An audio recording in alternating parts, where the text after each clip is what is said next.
diverses et variées. Aujourd'hui, on attaque le contenu avec un titre stratégie de contenu. Stratégie de contenu, et puis on va vite faire une distinction. Il y a, et ça fera partie du quiz tout à l'heure, il y a deux grandes stratégies de contenu. C'est primordial que vous fassiez la distinction de cela. C'est primordial que vous compreniez ce que fait votre entreprise. Est-ce qu'elle fait l'un ou l'autre? C'est primordial de juger vos fournisseurs et les boîtes avec qui vous travaillez, de savoir si elles font plutôt l'un ou l'autre. Et il y en a autant qui préfèrent l'un que l'autre, que l'autre, que l'un, peu importe, mais que vous vous positionnez en disant, moi, comment est-ce que j'aime qu'on me parle, puisqu'on parle de contenu, c'est donc de l'échange d'informations, et comment est-ce que j'envisage de parler aux clients. Donc les deux grandes stratégies de contenu, elles sont ici. Soit c'est du brand content, contenu de marque en français, mais personne ne dit contenu de marque, tout le monde dit brand content. Alors, continuons cet anglicisme. Soit c'est du brand content. Donc, c'est la marque, la brand, qui parle d'elle-même. Nous avons été créés en 2005, nous avons commencé par ceci, nous avons fait cela, nous équipons les boîtes du CAC 40, nous avons une technologie qui est meilleure que les autres, nous.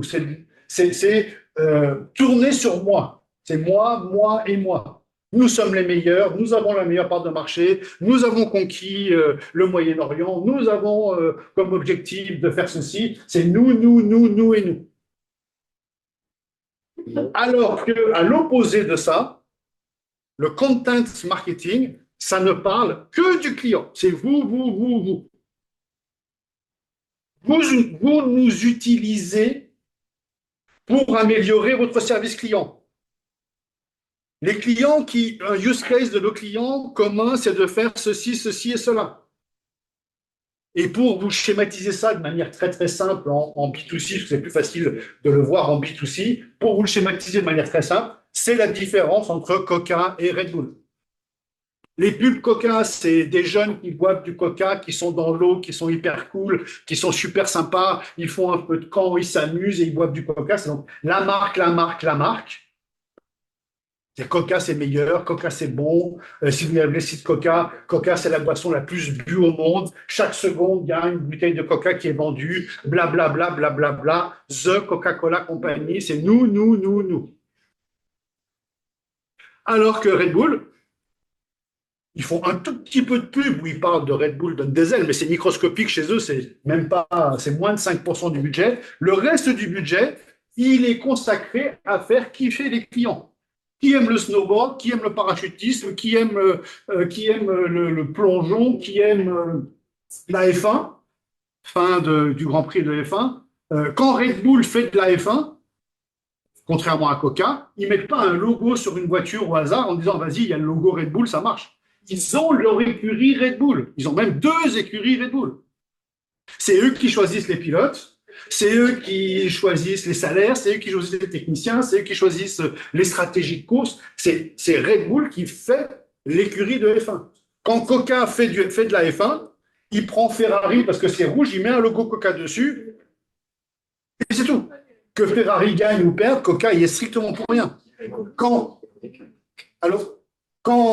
Red Bull organise un événement, ils fabriquent l'événement. S'ils font un concert, ils choisissent le line-up, ils choisissent le ticketing, ils choisissent la diffusion gratuite ou payante, ils choisissent tout. Quand Coca fait un concert, ils sponsorisent un festival et ils mettent Coca-Cola en bas du truc du festival. Mais est-ce que c'est un festival de rap, un festival de techno, un festival de house, un festival sur 3 jours, 2 jours? Coca, ils s'en foutent. Il y aura combien de visiteurs? 200 000, ok, on met, je sais pas quoi, 50 000 euros. Et donc voilà 50 000 balles pour mettre les badges Coca.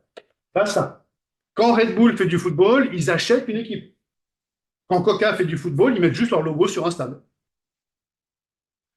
Vous voyez la différence entre la stratégie Coca, on parle de nous, il faut qu'on voit Coca de partout, et la stratégie Red Bull, qui est complètement différente, c'est je fais kiffer mes équipes. Quel est le sport, quel est l'événement sportif, un des plus grands événements sportifs du monde qui a lieu en France en été, le Tour de France. Ben, Red Bull s'est aperçu qu'il y avait un petit trou dans le Tour de France. Du coup, ils ont acheté une équipe et ils ont fait leur équipe. L'année dernière, c'était en partenariat avec Bora et Hansgrohe. Hansgrohe, c'est une marque de plomberie. Et c'est leur équipe, ils choisissent leurs cyclistes, etc., etc. Donc voilà, ils débarquent dans le cyclisme. C'est. Ouais, moi aussi. C'est stratégie de contenu orientée sur du content marketing. Et le content marketing, c'est je parle de ce que mes utilisateurs, mes clients, mes users, mes prescripteurs, mes donneurs d'ordre, qui vous voulez, je parle de ce dont mes utilisateurs ont envie. Et pas du tout de ce que je fais, ce que je suis, combien de bouteilles on produit, quelle marge on fait, quelle belle entreprise nous sommes. Et vous pouvez le voir dans vos boîtes. Où est le qui sommes-nous? Il y a beaucoup de sites internet où le qui sommes-nous, c'est quasiment la première option qu'on vous propose. Comme si le rêve de toute personne qui arrive, c'est de savoir en quelle année a été fondée l'entreprise, par qui, avec quel financement et quelle est la rentabilité de la boîte. Alors que en content marketing, ce qui est beaucoup plus intéressant, c'est de savoir qu'est-ce que vous pouvez faire pour moi. Je suis dans telle situation, j'ai tel type d'activité, qu'est-ce que vous pouvez faire pour moi? Et bien pour vous, on vous propose un produit qui fait tatati, tatati, tatata. Ça m'intéresse. Parce que c'est le produit qui va me permettre d'obtenir mes objectifs à moi. Et non pas ce que vous avez envie de me dire. Donc, saisissez bien la différence. Choisissez quelle est votre stratégie favorite et regardez si votre boîte l'applique et quelles sont les boîtes qui appliquent cette stratégie. En tout cas, Red Bull, tout comme d'autres, hein, il n'y a pas que Red Bull, bien sûr, il y a GoPro qui fait ça très bien. GoPro met en scène les OS faites par les gens qui achètent une GoPro. C'est typiquement ce qu'on appelle, on le verra tout à l'heure, mais vous pouvez le noter tout de suite, du UGC. UGC veut dire User Generated Content. Le UGC, c'est le meilleur contenu du monde parce que c'est le contenu que nos utilisateurs eux-mêmes fabriquent. Alors, il y a différents niveaux d'UGC. Donc, le gars qui vient d'acheter une GoPro, il est tout content de montrer ses prouesses en snowboard avec sa GoPro. Il l'envoie à GoPro pour dire regardez à quoi me sert votre caméra. Et GoPro le met sur son site en mettant à l'honneur le skieur, le snowboarder, en disant voilà, il a été fantastique. Et après, en filigrane, en petit, grâce à cette GoPro qui est, comme on dit quand on peut la mettre dans l'eau, qui va dans l'eau, qui est waterproof, merci, qui permet de filmer tel FS, tel frame rate, qui permet de faire telle définition, qui permet d'aller à telle vitesse et qui a 5 heures, 6 heures, 7 heures d'autonomie. Il a pu faire ça, mais vous comprenez, les caractéristiques produits arrivent en second. Red Bull, ça compte comme UGC ou pas? Bien sûr. Oui, il est payé par Red Bull.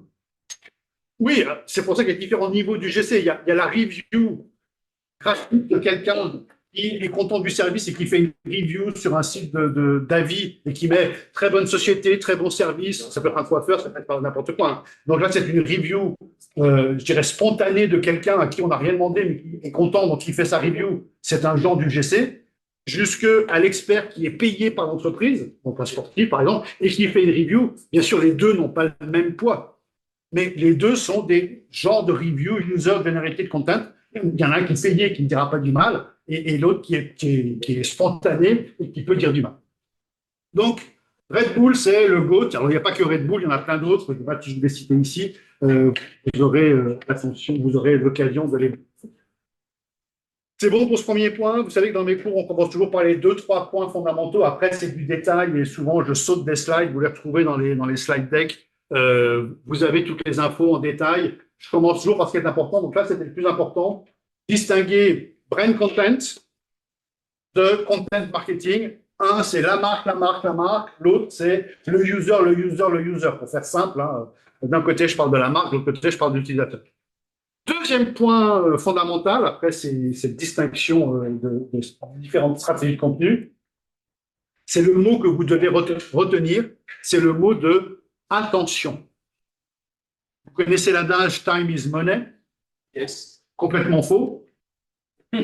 J'ai vos 3 heures de temps, vous ne pouvez pas vous échapper, vous êtes là, j'ai vos 3 heures de temps, mais je n'ai peut-être pas votre attention. Ce qui compte, c'est l'attention de celui qui scrolle, l'attention de celui qui regarde une pub à la télé, l'attention de celui qui regarde quelque chose. Donc, capter l'attention est la chose la plus importante à noter et la chose la plus importante à faire.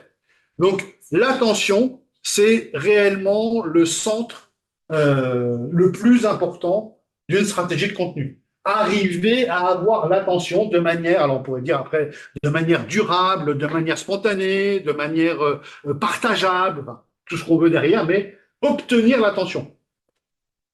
Quitte à choquer, quitte à dire des choses qui sont limites, quitte à employer des expressions qui sont peut-être familières, quitte à faire un peu de un truc sensationnel. Ce qui importe, c'est l'attention. À chaque fois que je vous dis, ce sera une question du quiz, automatiquement, je vois des techniciens. Ah, si c'est pour le quiz, je donne mon attention à cette parole parce que je vais m'en servir dans 1 heure dans le quiz. Donc, ce sera une des questions du quiz, est une des manières complètement, on va dire, clickbait ou putaclic, d'obtenir votre attention quelques secondes. Je dis, ah, tiens, j'écoute, ça va peut-être me servir. Donc là, attention, je ne sais pas s'il fait partie du quiz ou pas, j'ai oublié ce qu'il y a dans le quiz. Le premier, oui, ça c'est sûr qu'il y est.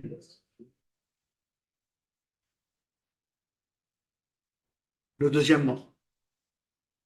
Retenez ce bouquin, vous savez qu'à chaque fois, je vous parle de noms, je vous fais le même dropping, je vous donne des noms de personnes importantes. Là, le nom de la personne importante dans ce cours-là, et aussi pour les médias sociaux, c'est Gary Vaynerchuk, ou Gary V, V-E-E, Gary V. Suivez-le sur Insta, sur TikTok, ou sur YouTube, plus sur Insta ou sur TikTok. C'est vraiment un OG, Original Gangsta, du marketing digital. Et son bouquin, c'est Day Trading Attention. Et il dit, messieurs au fond, allô, et il dit que l'attention, c'est ce que l'entreprise trade, au sens du trading, donc faire de l'achat d'attention, c'est ce que l'entreprise achète au jour le jour.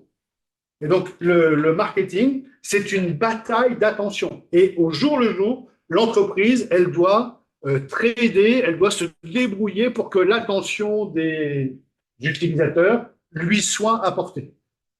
Et donc, il y a une bataille de l'attention. Et tout son bouquin, Day Trading Attention, que vous avez là, qui fait partie des best-sellers aux États-Unis, je ne crois pas qu'il ait, si vous pouvez regarder, vous me le direz, je ne crois pas qu'il ait été traduit en français.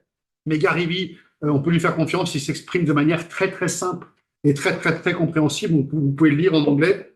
Et je crois qu'il y a un des workshops qui consiste à résumer les premières pages du bouquin, parce que c'est vraiment un bouquin de la plus haute importance. Et puis, je mets juste un exemple de France Télé qui aussi fait des journées sur l'attention des téléspectateurs. Et pour juste ceux qui ont des références, qui ont l'habitude de voir ça, il y a eu une bataille sur TF1 qui a dit un jour, le patron de TF1, je ne vous dis pas son nom, ça n'a pas d'importance, qui a dit nous vendons du temps de cerveau disponible.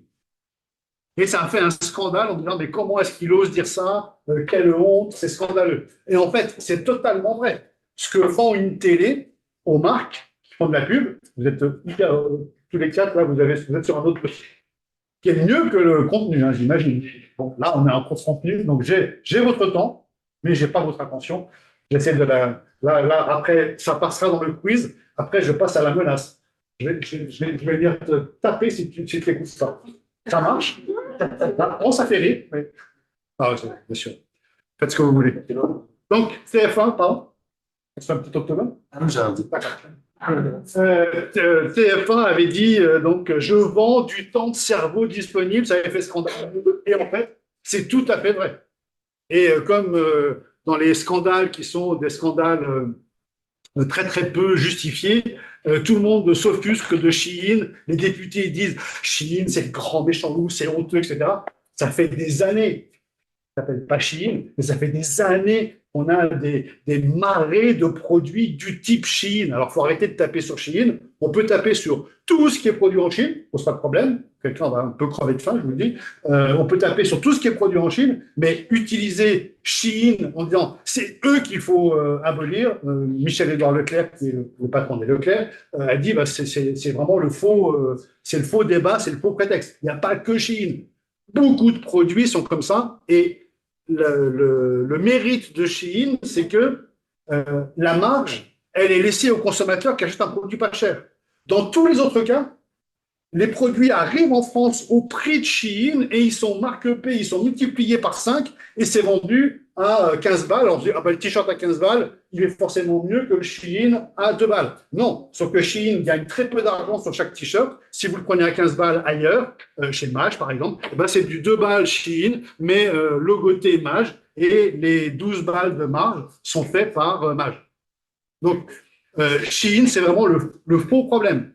Ça peut être le signe de quelque chose de beaucoup plus important, mais c'est un faux débat que de s'attaquer à Shein en disant que c'est eux et eux seuls le problème. Déjà, il y a Temu depuis beaucoup plus longtemps, il y a AliExpress depuis encore plus longtemps, et il y a tout ce qui est produit en Chine qui est vendu à 10 fois le prix en France et qui est exactement la même stratégie que Chine. Sauf qu'au passage, il y a une boîte française qui se prend 80% de marge. Alors on dit, bon, au moins ça fait du profit pour la boîte française. Mais honnêtement, vous ne préférez pas avoir le profit dans vos poches que dans la poche d'une boîte française. Moi, je préfère avoir, c'est pas pour ça que j'achète chez Chine, hein, mais moi, je préfère avoir le profit dans ma poche plutôt que de le donner à une boîte française, même si elle paye de l'impôt aux sociétés, même si elle embauche 10 personnes. Je vois pas trop l'intérêt que ça me procure. En tout cas, le bouquin de Gary Vaynerchuk, Day Trading Attention, est un bouquin fondamental par rapport à ce qu'on voit aujourd'hui sur le content. Donc, j'ai plein de bouquins sur le content. On va passer rapidement. Je vous avais parlé du Time is Money. Bien sûr, c'est pas Time is Money, c'est Attention is Money. Après, plein d'autres petites choses pas si intéressantes que ça. Et on va arriver sur quelque chose d'important. Donc, troisième thème important de la journée sur le content, cette espèce de info-obésité qui nous entoure. On est submergé de 3000 informations. Vous scrollez, je ne sais pas combien de kilomètres de feed. Moi, je préfère dire feed que fil. C'est la vraie expression. Ça a été traduit par fil d'information en français, mais la vraie expression, c'est feed. C'est de ça qu'on vous nourrit. Donc, vous faites, je ne sais pas combien de kilomètres de scroll de tous les feeds qui peuvent exister. Et donc, il y a une infobésité. Donc, il y a une cacophonie de l'information. On est submergé. En une minute sur Internet, il y a 3 millions de trucs qui se passent. Si vous voulez être au courant de tout, ce qu'on appelle le FOMO, le Fear of Missing Out, si vous êtes atteint de cette maladie, qui s'appelle le FOMO, vous êtes sans cesse en train de consulter vos groupes WhatsApp, sans cesse en train de consulter la messagerie mail de la boîte, sans cesse en train de regarder combien votre dernier post Insta a eu de like, qui est-ce qui a commenté, est-ce que je peux reposter, est-ce que je peux machin, tout bidule. Vous êtes sans cesse en train d'être happé par les informations. C'est parce que vous souffrez d'une fear of missing out et donc vous faites du content snacking. Vous passez 10 secondes ici, 10 secondes ici, 10 secondes ici, 10 secondes ici. Donc ça, on est submergé d'informations, on ne sait plus où est la bonne. Et avec l'IA, c'est encore plus significatif. On ne sait plus où est la bonne information. On a perdu Charlie, on a perdu Waldo, et on a perdu, ça c'est un monsieur, vous le voyez ici, avec le soleil, vous ne voyez pas très bien, on voit ses pieds, et c'est un monsieur qui est caché dans les boissons. Donc, par rapport à ça, il y a une première idée qui nous vient, qui est de dire, puisqu'il y a trop d'informations, moi, dans ma boîte, ou moi, en tant que créateur de contenu, je ne vais pas ajouter de l'information là où il y en a déjà trop. Donc, je vais m'abstenir de communiquer. C'est ce que font certaines personnes qu'on appelle des lurkers, L-U-R-K-E-R. Les lurkers, c'est des gens qui ne font que consommer des réseaux, mais qui ne mettent pas d'informations en se disant il y a tellement d'informations, je ne vais pas en rajouter. Donc, cette première attitude, elle est tout à fait compréhensible. Certains d'entre vous doivent se reconnaître dans les lurkers ou les stalkers, des gens qui n'ajoutent rien, mais qui ne font que consommer. Mais dans les boulots du marketing digital et de la communication digitale, ce serait assez étonnant qu'on embauche quelqu'un en communication digitale ou en marketing digital et qu'il dise, moi, je veux surtout pas faire une newsletter de plus parce que nos clients, ils en reçoivent 500. Donc, je veux pas faire la 501e newsletter. Ou je veux pas faire de post LinkedIn parce que il y a déjà 1000 posts LinkedIn par jour. Je veux pas faire le 1001e post LinkedIn. Est-ce que vous voulez un peu d'ombre? Non, c'est OK.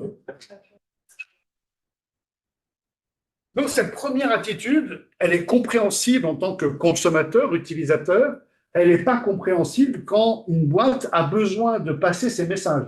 Et donc, la question qui est sans réponse, et une question sans réponse s'appelle souvent une aporie, donc une question philosophique.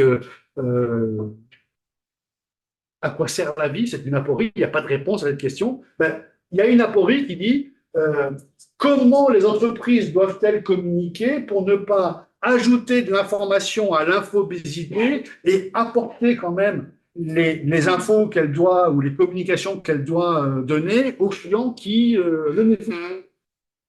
Et c'est là où arrive le brand content, c'est-à-dire que on a le droit, vous devez vous autoriser le droit à publier une information de plus que si elle est vraiment hyper intéressante.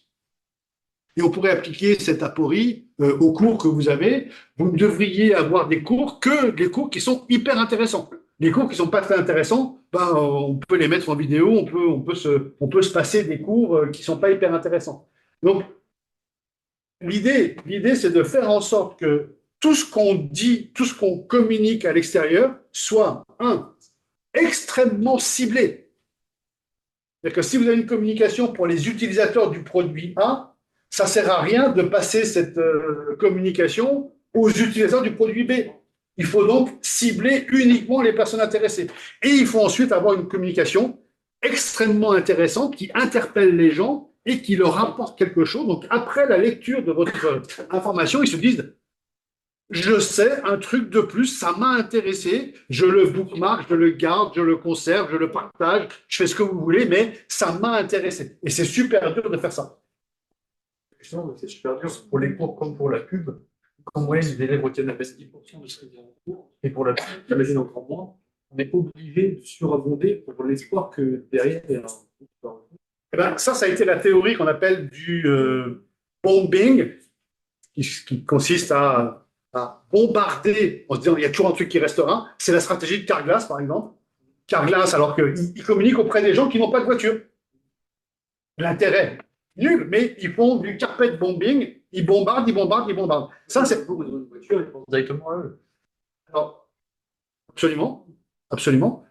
Et la théorie 21e siècle, c'est de dire on va cibler. Le problème de bombarder en disant le jour où ils auront besoin, ils penseront à nous, ça, d'abord, ça coûte cher. Et ensuite, on vient à une théorie qu'on a déjà vue ensemble peut-être et qu'on reverra un peu plus tard, qui s'appelle le ZMOT, Zero Moment of Truth. Même si je connais par cœur Carglass, le jour où j'ai besoin de Carglass, je tape Carglass dans Google ou dans ChatGPT. Et là, ChatGPT ou Google peuvent me répondre que Carglass remplace bien les pare-brises, ça marche, mais qu'à côté de chez vous, il y a un France pare-brise qui le fait mieux, plus rapidement, avec une meilleure note, une meilleure review et qui prend 0 € de franchise, même s'ils n'offrent pas d'essuie-glace, ils sont beaucoup plus compétents que Carglass. Donc, le consommateur a eu Carglass pendant des années en tête. Le jour où il en a besoin, qu'on appelle le SMOT, Zero Moment of Truth, le moment de vérité zéro, il tape Carglass quelque part et on lui dit si tu veux Carglass, voilà Carglass. Mais juste en dessous, il y a toutes les infos pour aller chez un tel ou un tel. Et c'est pour ça que dans les pubs Carglass, comme dans les pubs comme j'aime, qui font pareil, du carpet bombing, donc ils bombardent, ils vous disent tous tapez bien carglass.fr pour arriver chez nous, sinon tu arrives sur le listing Google. Et comme j'aime, vous dit, tapez bien comme j'aime.fr, si tu tapes juste comme j'aime, tu as tous les régimes du monde, et tu en as un qui est à côté de chez toi, vegan, avec des produits frais, locavore, des produits à moins de 100 km, et qui coûtent moins cher que comme j'aime. Donc tu es parti pour faire comme j'aime, tu tapes comme j'aime, tu as l'info de comme j'aime bien sûr en premier, mais juste en dessous, tu as le régime bio-vegan hyper sympathique qui fait de meilleurs résultats. Et toute la pub comme j'aime, au dernier moment, tu cliques juste en dessous. Et donc, c'est pour ça qu'aujourd'hui, on est plutôt parti sur quelque chose d'extrêmement ciblé et pour éviter d'avoir pour éviter d'avoir cette dispersion d'informations et ce trop-plein d'informations. Mais en tout cas, ce qui est certain, c'est que toute entreprise est face à cette aporie. Il y a trop d'informations dans le monde et moi, je vais en rajouter. Et donc ça doit responsabiliser les gens qui font de la com et les obliger, comme dirait l'autre, de grands pouvoirs nécessitent de grandes responsabilités. Vous avez le pouvoir et l'argent pour inonder 1000 personnes, 10 000 personnes d'informations. Votre responsabilité, c'est de faire en sorte que l'information, elle soit hyper bien ciblée et hyper intéressante. Et en plus, bien sûr, écologiquement, si vous faites moins de communication, vous dépensez moins de CO2 parce que votre pub est moins diffusée et vous avez un meilleur rapport ESG parce que votre pub, elle est ciblée, elle est conservée, elle est durable et on parle de contenu, on en parle tout à l'heure de contenu, le mot est assez joli, je vous le donne tout de suite, de contenu evergreen. Donc un contenu evergreen, c'est un contenu qu'on va pouvoir réutiliser tous les ans. En presse, on appelle ça un marronnier. Tous les ans, puisqu'on était sur Comme J'aime, tous les ans, au mois de mai, il y a le régime pour perdre 5 kilos avant l'été. Au mois de septembre, il y a les prix de l'immobilier en France, les meilleures villes pour travailler. En juillet, les fortunes de France. C'est des marronniers, les cadeaux de Noël, bien sûr, c'est des marronniers qui reviennent tous les ans. Et dans les stratégies de contenu d'entreprise, on appelle ça du contenu evergreen. C'est un contenu qu'on va pouvoir réutiliser comme ça tous les ans avec une petite mise à jour ou un petit update de photos, de chiffres et qui va fonctionner très très bien.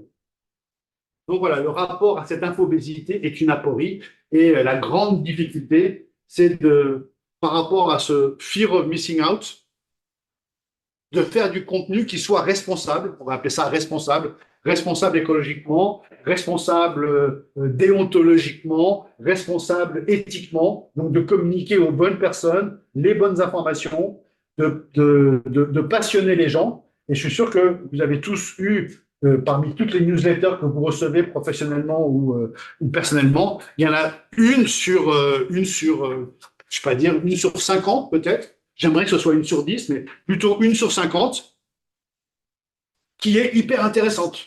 L'accroche est intéressante, vous la lisez, vous avez appris un truc, ben voilà, c'est ce que doit être, la stratégie de contenu. Que ce soit du brand content ou que ce soit du content marketing. Alors attention, ça, c'est pas du tout du brand content. C'est des outbrand, c'est toutes les pubs que vous avez et qui sont des pubs de naze, les 5 choses à savoir avant de faire un cadeau de Noël, les 5 arnaques les plus fréquentes sur les télécoms, la 4e va vous surprendre. Tous ces trucs de contenu de naze et quand on clique dessus, le contenu est complètement nul. Les 5 situations dans lesquelles les femmes ne voudraient pas se trouver devant un homme. On clique là-dessus, il n'y a aucun contenu, c'est complètement vide, c'est complètement creux, c'est stupide. Et ils appellent ça, de manière totalement honteuse, ils appellent ça du marketing de contenu. C'est ce qu'on appelle en français des putaclics, en anglais des clickbait, des trous à clics. Et malheureusement, ces pratiques-là font beaucoup de mal au marketing, ces pratiques-là font beaucoup de mal aux mobiles, font beaucoup de mal à la publicité parce que, vous pouvez générer, c'est faux bien sûr, vous pouvez générer du revenu dès 500 abonnés sur YouTube. C'est faux. Mais celui qui a 2000 abonnés, il se dit je clique là-dessus, je vais trouver la solution pour gagner du fric avec 500 abonnés. Ça n'existe pas. Non, il n'y aura aucun sponsor pour se reconvertir comme data engineer pour machin chose. C'est des formations à la con du CPF qui ne fonctionnent pas, qui sont complètement inefficaces, qui ne servent à rien. Il y a 3 vidéos à regarder, il y a 3 quiz et vous avez un certificat de data engineer d'une boîte totalement inconnue qui ne sert strictement à rien. Donc tout ça, les 10 méthodes marketing à connaître. Ne cliquez pas là-dessus, c'est tentant. Je veux dire, je fais du marketing, je veux connaître les 10 méthodes. Et bien sûr, 5 dispositifs pour financer sa reconversion dans le digital. Bien sûr, c'est pas tout à fait possible. Donc, il y a plein de boîtes qui sont spécialisées là-dedans. Et pour moi, sont des voleurs et des personnes qui sont très, très, très négatives. Alors, on passe aux choses maintenant un peu secondaires, les définitions, les rayons d'action, à quoi ça sert, etc. Sur le contenu, donc une première définition, c'est voilà, vous l'avez, tout ce qui sert à engager une audience.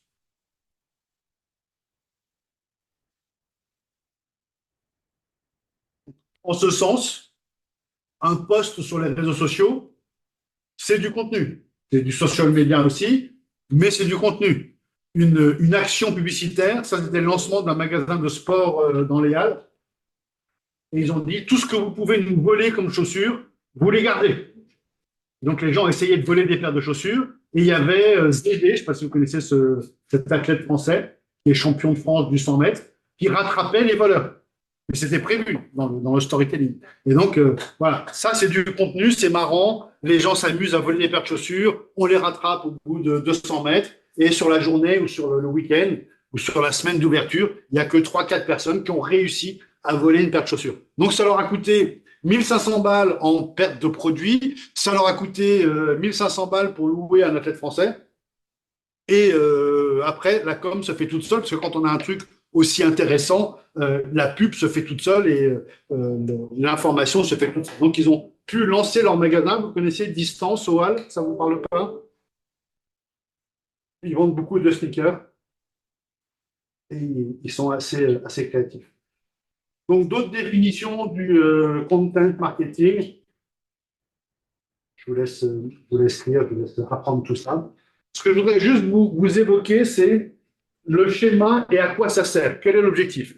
Donc, dans une situation actuelle d'infobésité, il faut avoir une stratégie de contenu dans l'objectif de devenir une love mark. Une love mark, vous pouvez retenir ce concept-là. Une love mark, c'est une marque qu'on aime au-delà du raisonnable. Est-ce qu'il est raisonnable de payer? Ouais.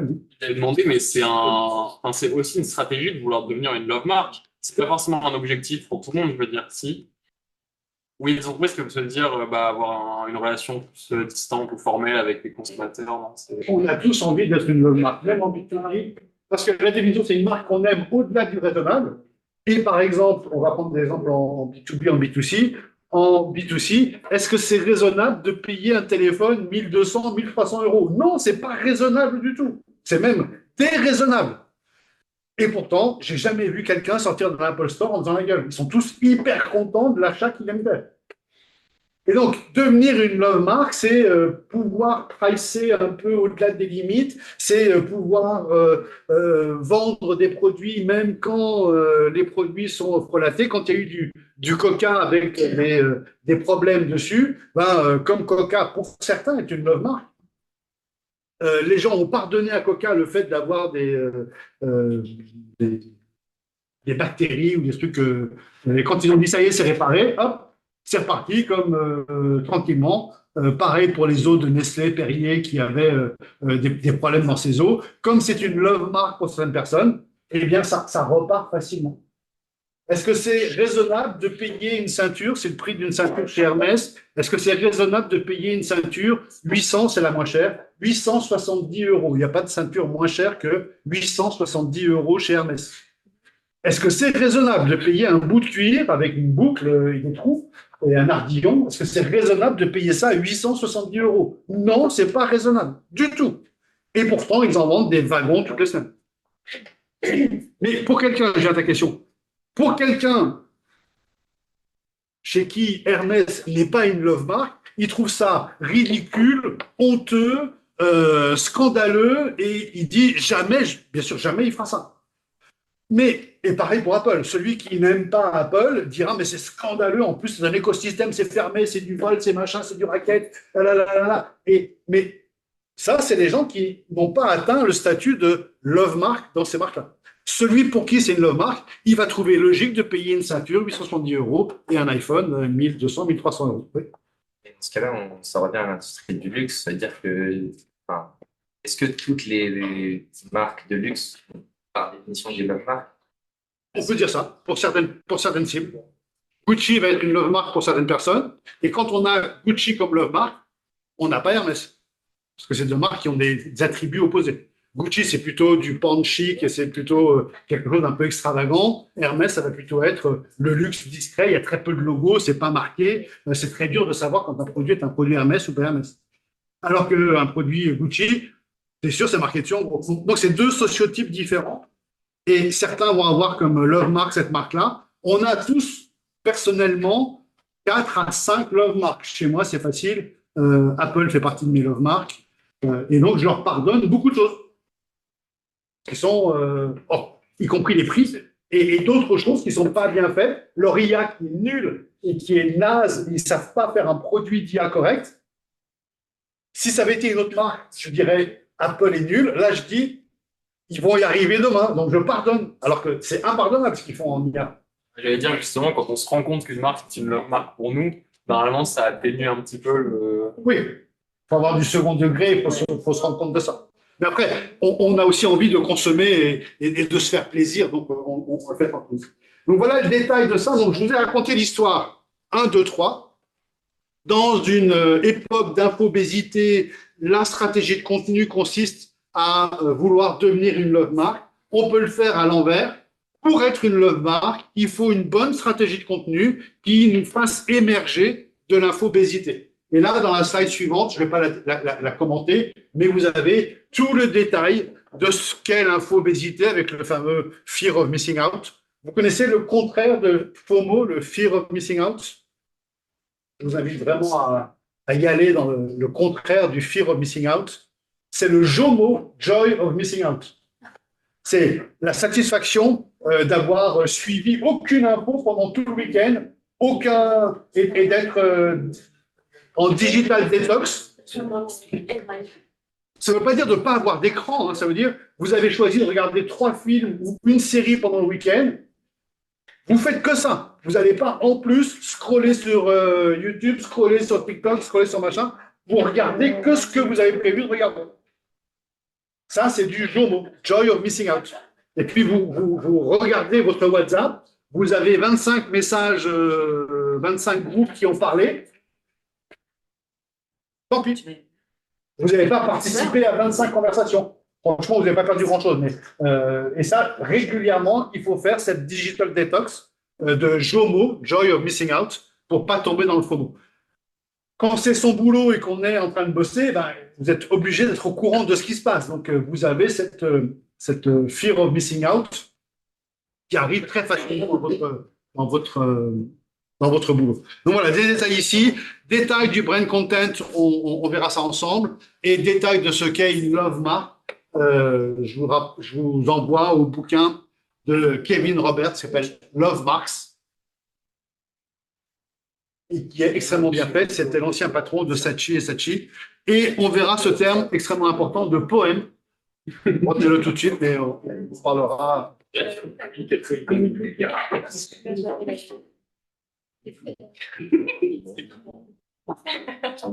êtes à la moitié du cours, ça va? Oui. Continue.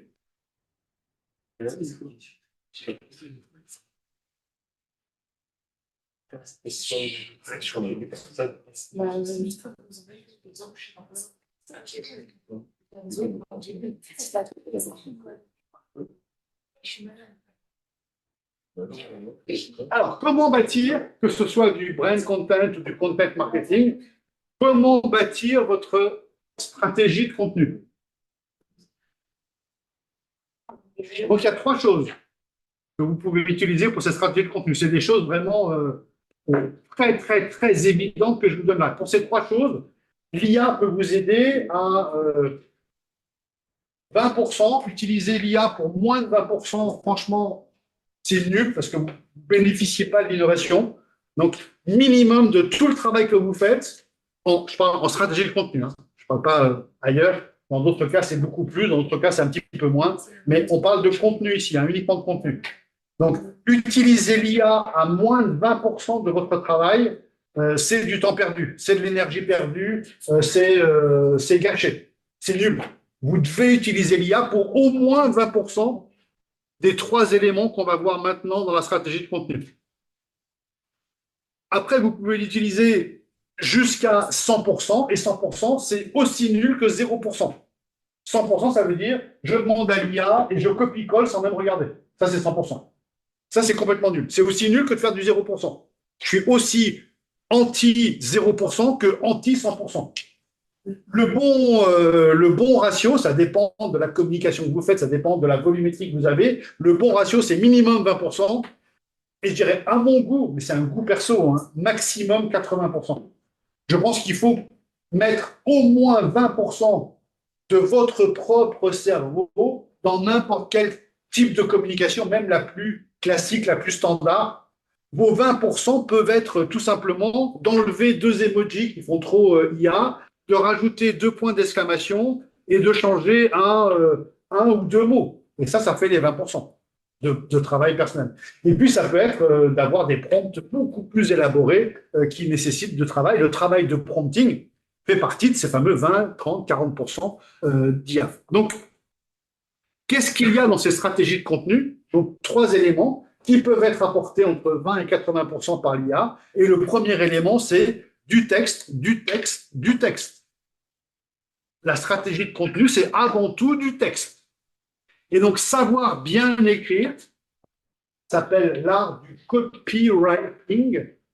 Donc, writing comme écrire, pas copyright comme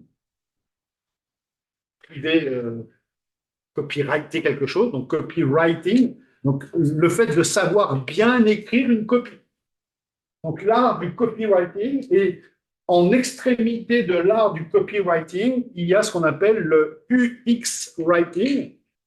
Alors, pour être cohérent, il faudrait dire UX writing, parce que comme writing, on le dit à l'anglaise, UX, il faudrait le dire à l'anglaise aussi. Donc, le UX writing, c'est écrire de telle manière qu'à la fin de la lecture, les gens sont obligés de faire ce que vous voulez qu'ils fassent. Donc, vous savez écrire, c'est un don, hein, ce n'est pas un don qu'on peut cultiver. Mais les gens, certaines personnes savent écrire d'une certaine manière, avec une certaine logique, avec une certaine rhétorique. On a pu reprocher à certains philosophes, mais peu importe, on n'est pas là pour faire de la philosophie. Certaines personnes savent écrire de manière à ce qu'à la fin du paragraphe, vous disiez, mais ouais, c'est ça que je veux. Je clique où? Où est-ce que je paye? L'IA, c'est pas faire ça. Hein. L'IA, c'est pas faire ça. L'IA, c'est approcher ça, mais là, vraiment, du UX writing, le fait de mener les gens à la conclusion que vous voulez, et la conclusion, c'est très souvent ce qu'on appelle un CTA, un appel à l'action, un call to action. Et le CTA, c'est un bouton qui dit « j'achète, je m'abonne, en savoir plus, ce que vous voulez faire ». Donc, retenez ce terme de CTA, call to action, en français, appel à l'action. Et vous pouvez retenir cette règle d'or, quel que soit le message que vous écrivez, quelle que soit la personne à qui vous écrivez, à la fin de votre mail, à la fin de votre SMS, à la fin de votre post, il doit y avoir un call to action. C'est-à-dire que je vous ai lu, et maintenant, qu'est-ce que vous voulez que je fasse? Si je n'ai pas aimé, j'arrête ma lecture, on oublie, on n'est pas amis, c'est fini. Mais si j'ai aimé ce que vous avez écrit, si j'ai aimé votre photo, qu'est-ce que vous voulez que je fasse? Généralement, abonnez-vous, activez la cloche, mettez un pouce en l'air, blablabla. Ça, c'est un call to action. Il est un peu minable, mais c'est un call to action. J'aime mieux les call to action dans Twitch, avec des subs, où là, c'est un abonnement où on va gagner 3 à 10 euros par mois en fonction de la chose. Et il y a des call to action beaucoup plus sophistiqués. Si vous allez chez Mime, je ne sais pas si vous connaissez cette boîte, ça s'appelle Mime, Meet Your Model, ou OnlyFans. Le call to action, c'est abonnez-vous et ça va coûter 10, 15, 20, 30 euros. Ce sont des plateformes extrêmement intéressant. On en parlera quand on parlera des réseaux sociaux. C'est un réseau social de la plus haute importance. Et il y a aussi du contenu extrêmement pédagogique dans ces plateformes-là. Il y en a du contenu pédagogique. Ah, il y a aussi autre chose.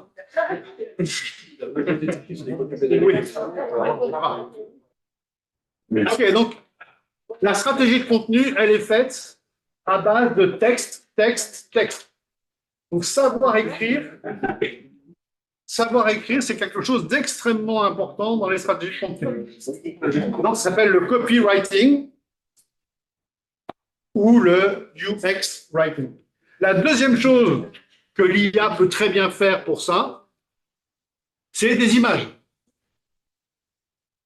Donc, la stratégie de contenu, c'est du texte, des images, et vous voyez arriver le troisième point, hein, des films. Avec dans les films du 3D, dans les films du métaverse ou tout simplement des films classiques. Et là, pareil, l'IA peut vous aider à modifier des photos existantes, peut vous aider à faire des photos, mais vous qui avez l'habitude, les photos générées par l'IA, vous les voyez arriver à 3 km. Vous voyez bien que c'est une photo d'IA.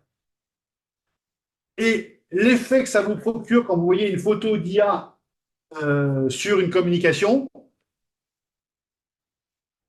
c'est une idée que toute la communication est fausse parce que la photo a été générée par IA. Même si on vend un produit tout à fait classique, on vous vend une paire de lunettes, mais si vous voyez que le mannequin qui porte les lunettes, c'est une figure d'IA, que les lunettes, quelle que soit la paire, c'est le même mannequin, la même peau, la même couleur des yeux, la même inclinaison de la tête avec les lunettes A, B, C, D, ça vous donne une image que ces lunettes A, B, C, D, peut-être elles n'existent pas, peut-être c'est une arnaque, peut-être elles sont nulles, et que donc l'image, bien sûr, encore une fois, hein, l'IA doit vous aider à faire les bonnes images, mais faire des images 100% en IA, selon moi, c'est pas une bonne stratégie.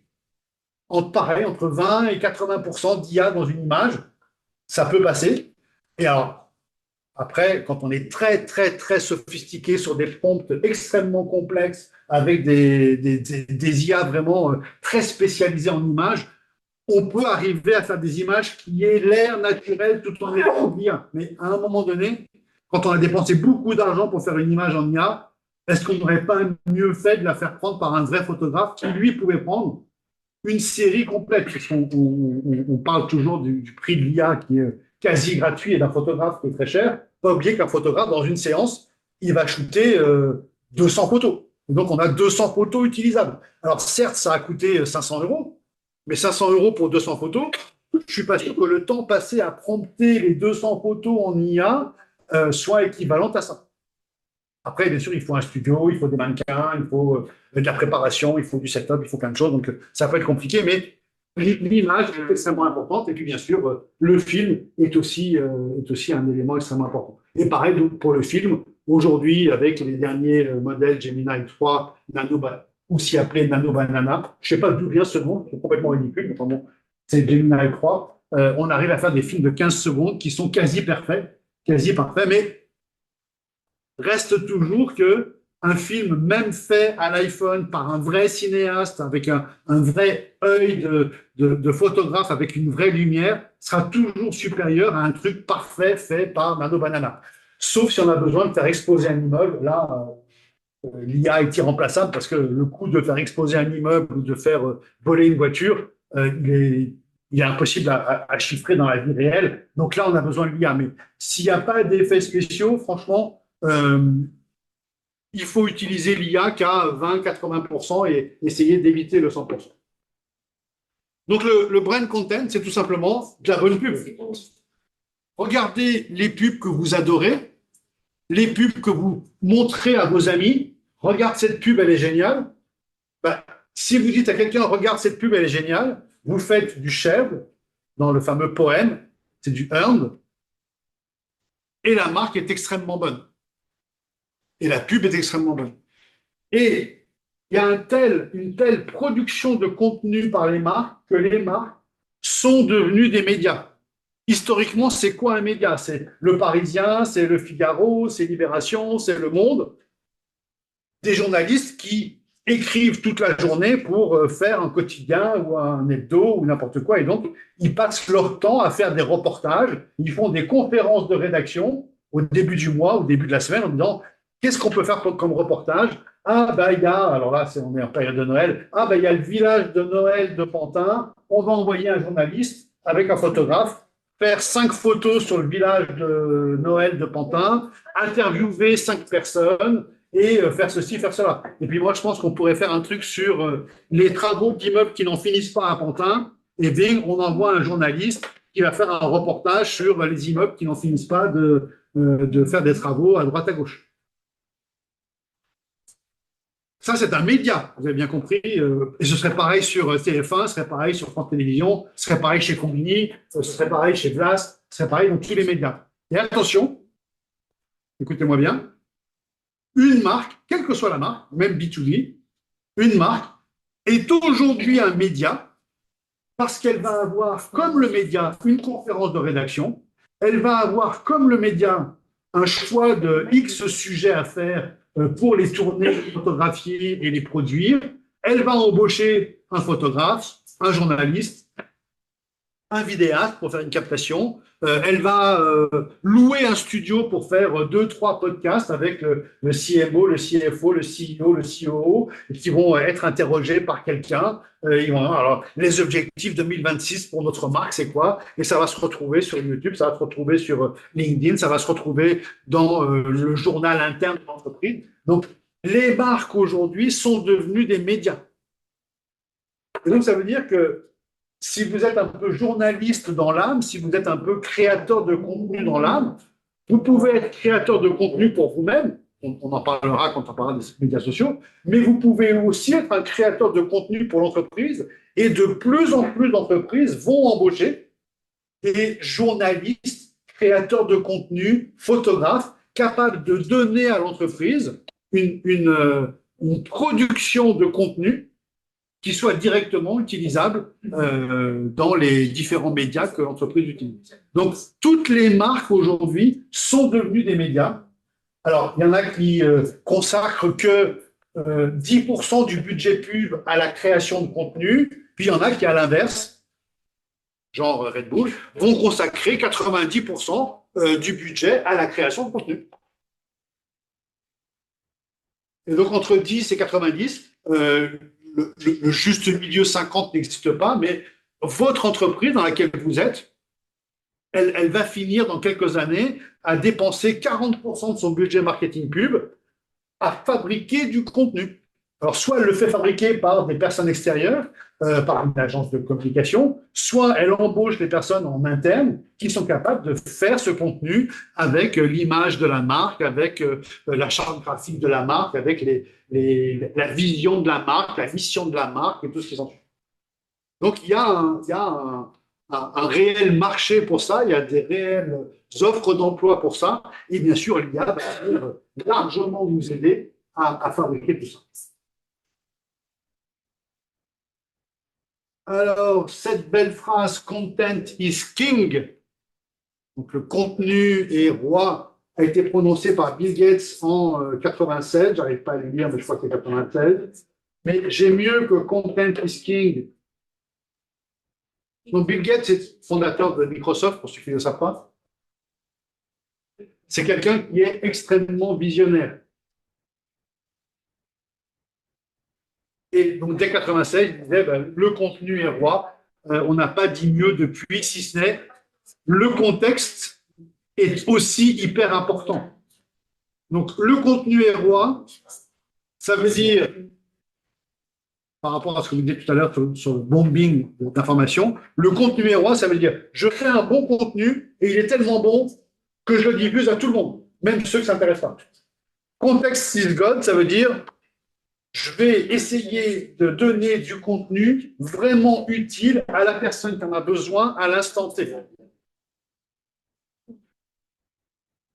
Et alors, différents types de contenus, on va pas détailler, j'en ai déjà parlé, le fameux UGC que j'évoquais tout à l'heure, User Generated Content, et puis après, bien sûr, les influenceurs, les artistes, les experts, Ce que je voudrais que vous reteniez aussi par rapport à ça, c'est que vous connaissez le schéma de la communication, il y a un émetteur, un message, un récepteur, classique. La création de contenu, c'est un peu différent. La création de contenu, ça consiste à faire partager une émotion avec mon utilisateur. Donc, communication, je passe une information. Est-ce que le récepteur l'a reçu ou pas? Je vais le calculer après, mais c'est pas mon point majeur. En création de contenu, ce qu'on veut, c'est faire partager une émotion à celui qui nous lit, à celui qui nous voit ou à celui qui nous regarde. Donc, vous voyez, c'est un tout petit peu différent. Il y a plein d'exemples dans le cours, je vous laisse les découvrir, on ne va pas s'éterniser dessus. Historiquement, les deux que vous devez connaître, américains et français, la marque d'engins agricoles John Deere a commencé le premier. Ça veut dire? Ouais. Moi, j'ai Deere. Ah oui, mais je l'ai pas vu.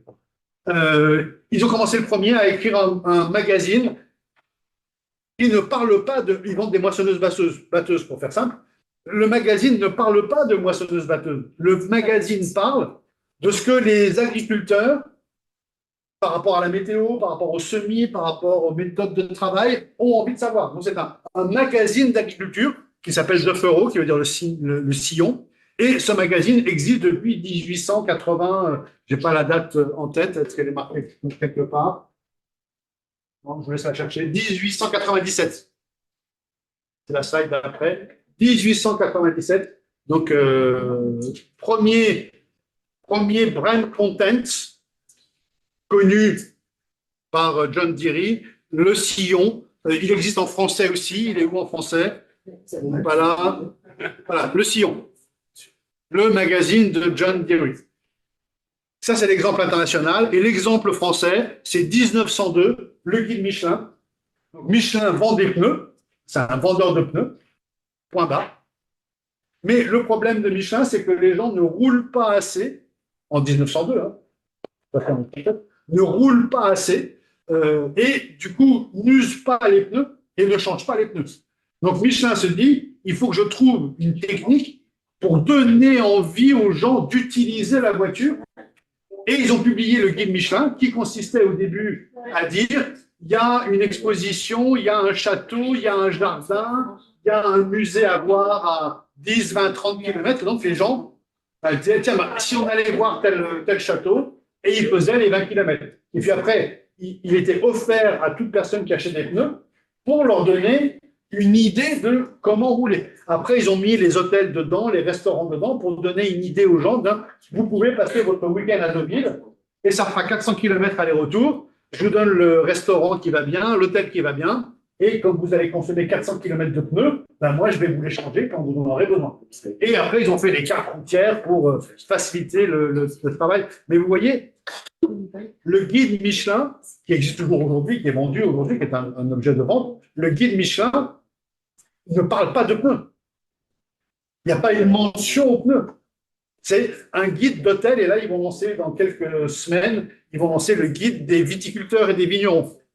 Moi, je pense que c'est une idée totalement nulle où ils vont se casser la figure, mais peu importe. Ils lancent maintenant, après le guide rouge des hôtels et restaurants, avec les étoiles Michelin, les fameux 3 étoiles Michelin, les meilleurs restaurants du monde. Ils vont lancer maintenant le guide des vignerons. Je ne pense pas que ça marche, mais en tout cas, vous voyez, ça ne parle pas du tout de pneus. Et c'est ça le content marketing. C'est je parle de ce dont les gens ont envie que je parle, donc de voyage, d'expérience. Et il se trouve que l'utilisation de ces voyages d'expérience va faire consommer des fruits. Je vous revaccine un Red Bull. Le fameux saut le plus haut saut en parachute du monde. Malheureusement, le monsieur est mort l'année dernière. Il s'appelle Félix Baumgartner. Il a sauté de 40 km de haut. C'était un saut Red Bull. Et il y a marqué Red Bull nulle part.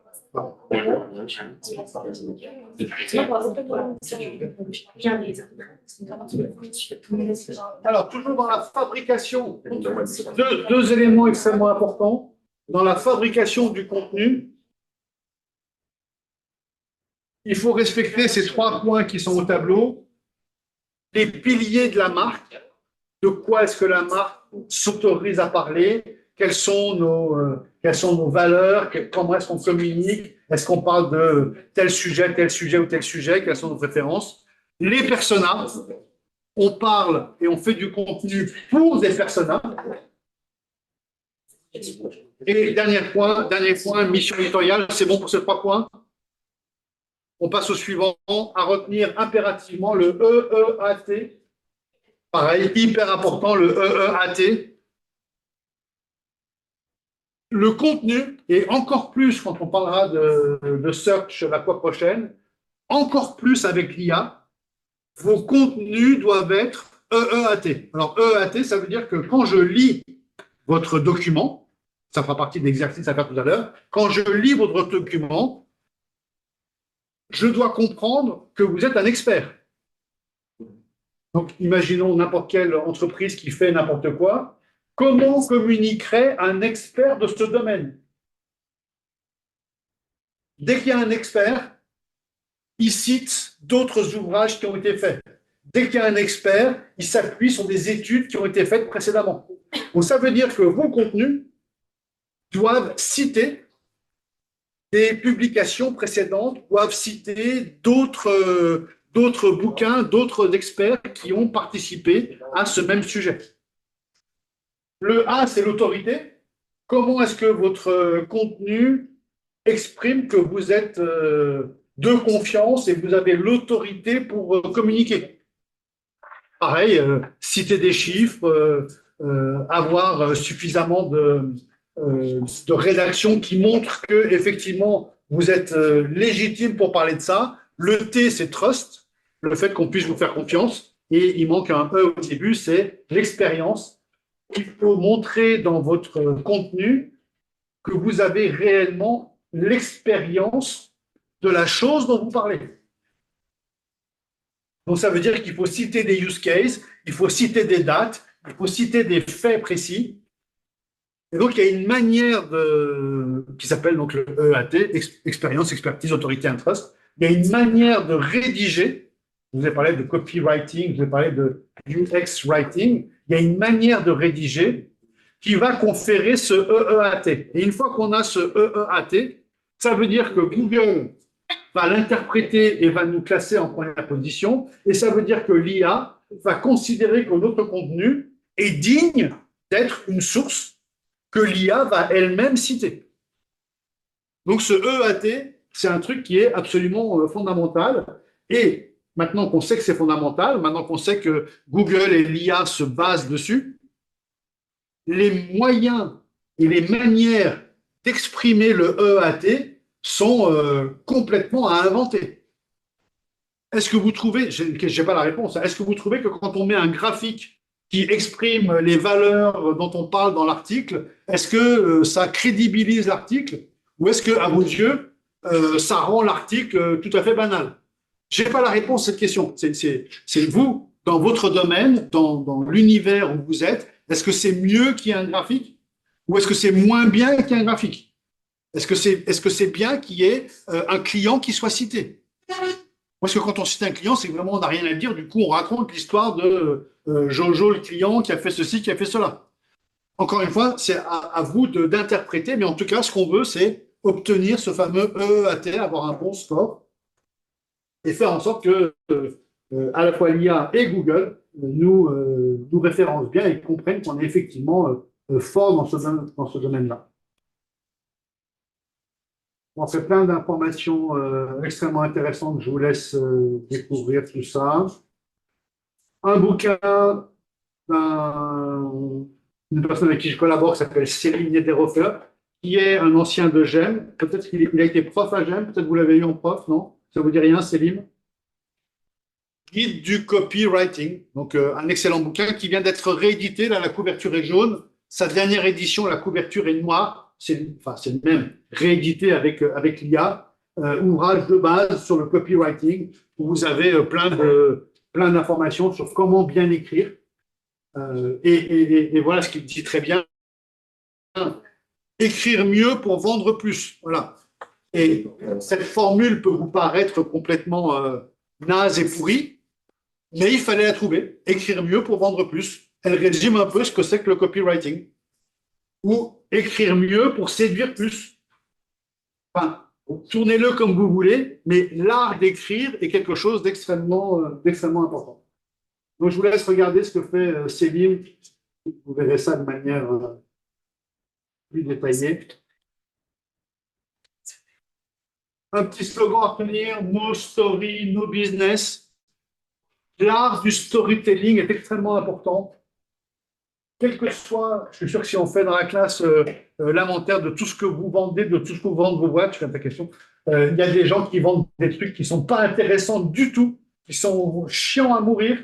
Ben, je suis certain qu'il y a une manière extrêmement intéressante, extrêmement engageante de raconter les choses que vous vendez ou les trucs complètement boring que vous vendez. Il y a une manière de raconter une histoire, de faire un storytelling, de dire à quoi ça sert, de dire jusqu'où ça peut aller et qui tout d'un coup devient passionnant. Donc, si vous savez raconter des histoires autour de votre business, vous avez gagné. Vous parlez de Chine plutôt. Est-ce que aujourd'hui la recherche du coût par les consommateurs, c'est quelque chose qui fait qu'il y a moins, enfin, c'est important, mais pas vraiment. Ça, c'est tout à fait juste. Le prix vient casser le storytelling. Et le fait que Chine soit attaqué, c'est parce qu'ils ont zéro storytelling. Et que leur seul storytelling, c'est pas cher, fait par des Ouïghours ou des enfants sous la menace. Et donc, quand tu n'as que ça comme storytelling, ils se font défoncer. Alors que d'autres qui ont fait un storytelling de c'est des matériaux recyclés, c'est les tongs Havaianas. Vous connaissez tous cette marque de tongs Havaianas, qui est l'ambassadrice des Havaianas en France, Léna Situation. Les tongs sont faits dans des conditions horribles. La fabrication de tongs, c'est l'industrie la plus polluante du monde. Elles sont faites de manière dégueulasse. Les gens meurent de la fabrication des tongs. Mais comme ils ont un beau storytelling de Copacabana, du Festival de Rio, ça passe. Et fabriquer une tongue, ça vaut 2 centimes, quoi. Ils la vendent. Combien coûte une paire d'Havaianas? Je me souviens. 30 euros. Ouais, pour 3 centimes. C'est un Chine puissance 10. Hein. Mais ils ont un storytelling. Donc, tu as raison, quand tu n'as pas de storytelling, tu n'as plus que l'argent et tu n'as plus que. Personne pauvre, il n'y aura pas chez la belle, on aura les premiers prix. C'est sûr, c'est sûr. Oui, oui, oui. Mais, alors attention, on est tous pauvres dans un domaine. Il y a un domaine, même si on est riche, il y a un domaine dans lequel on ne veut pas dépenser beaucoup d'argent. Il y a des personnes qui, pour tout ce qui est sportif, prennent toutes les marques Decathlon, donc ils prennent le moins cher. Mais pour tout ce qui est nourriture, ils vont prendre du haut de gamme en nourriture.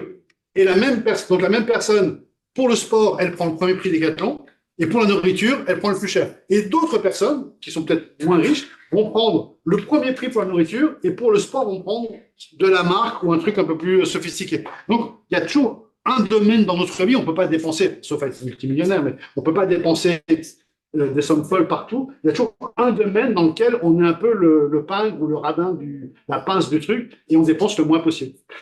Donc, ceux qui sont, même sans être pauvres, ceux qui décident de consacrer, un petit peu comme vous tous, très peu d'argent à l'habillement, belle attaque avant la pause. Non, ça va toi, t'es bonne amie. Par rapport à ton rêve. Ah, c'est chaud. Le petit du Saint-Chine.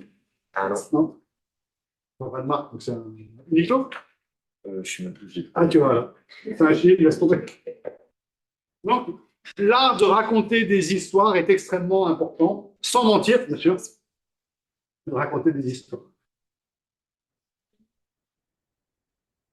Allez, on passe directement au micro-moment. Je ne sais pas si on a un exercice là-dessus. Un travail fait par Google qui dit que on est tous dans le contexte, soit en train d'aller quelque part, soit en train de chercher une information, donc want to go, want to buy, soit on est en train de vouloir dépenser de l'argent.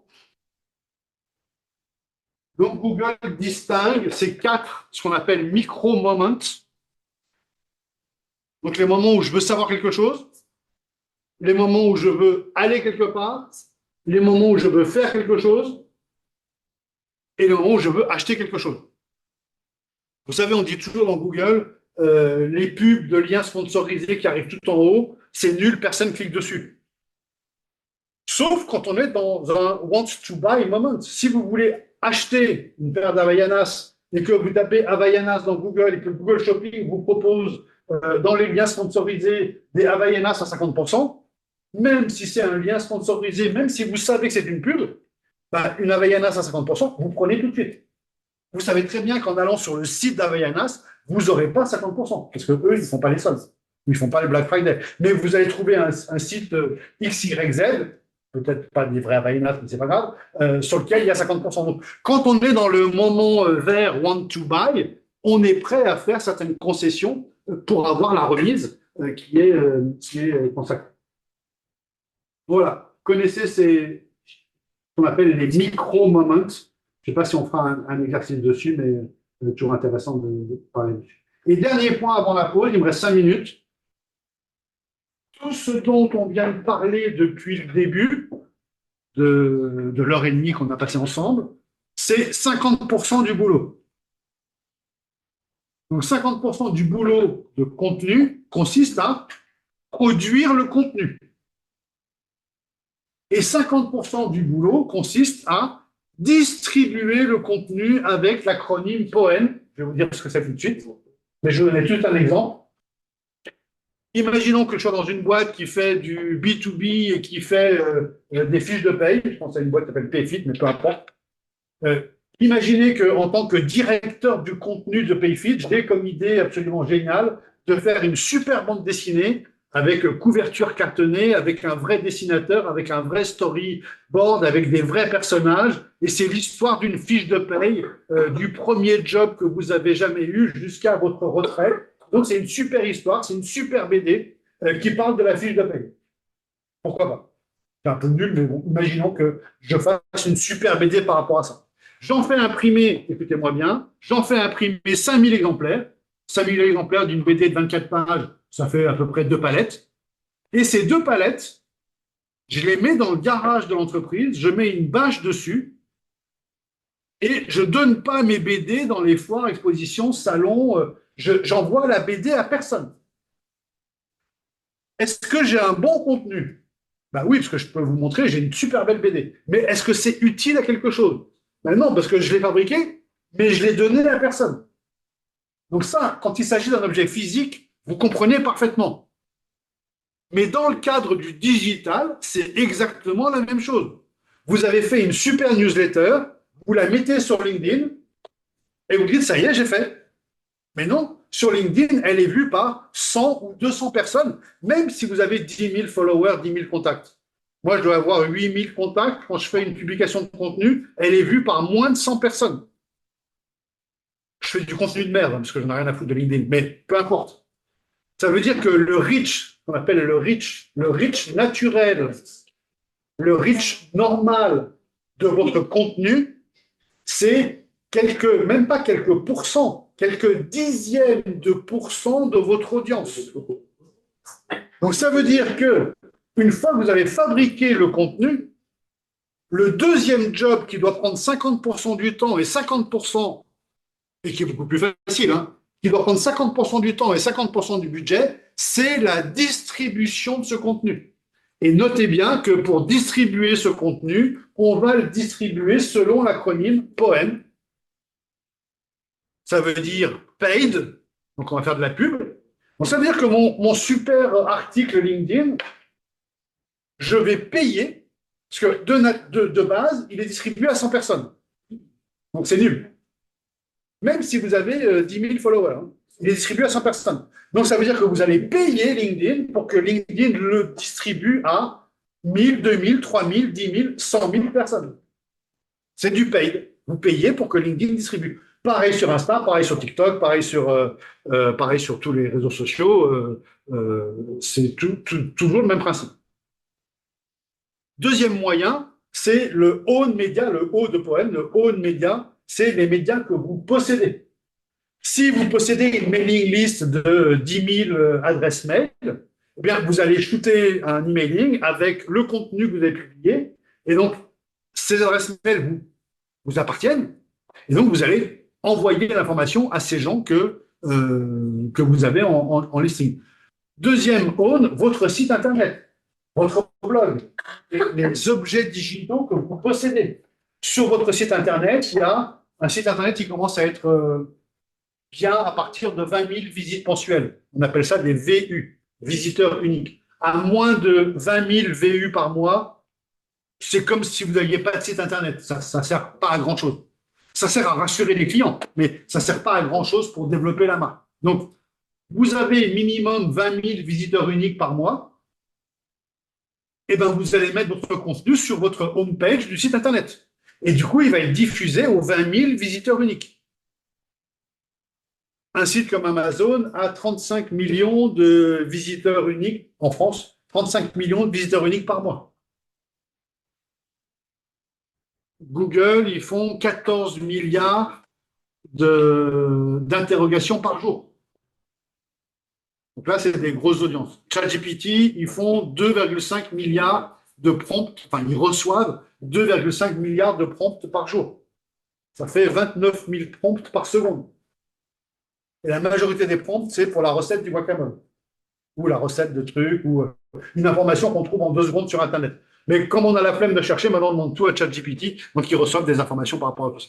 Donc, je vais distribuer mon contenu en payant par la pub, je vais distribuer mon contenu sur les outils que je possède moi déjà, le own, et le earned, c'est lorsque mon contenu est tellement bon que les gens vont le partager entre eux. Et donc là, je vais toucher des personnes que je n'aurais pas touchées si mon contenu avait été mauvais. Donc, si je vous envoie à tous, j'ai vos emails à tous, je vous envoie à tous un super article sur le content et vous dites, ouais, c'est génial, c'est hyper intéressant, et vous dites, peut-être une personne sur 10, je vais l'envoyer à tous mes potes qui font une école de commerce, ça peut leur être utile. Eh bien, les 10 personnes à qui vous envoyez ça, c'est ce qu'on appelle du earn. C'est des gens que je ne connaissais pas et que je vais toucher grâce au partage que vous faites. C'est un peu comme le shared, il y a quelques petites différences, mais c'est mineur. Donc voilà.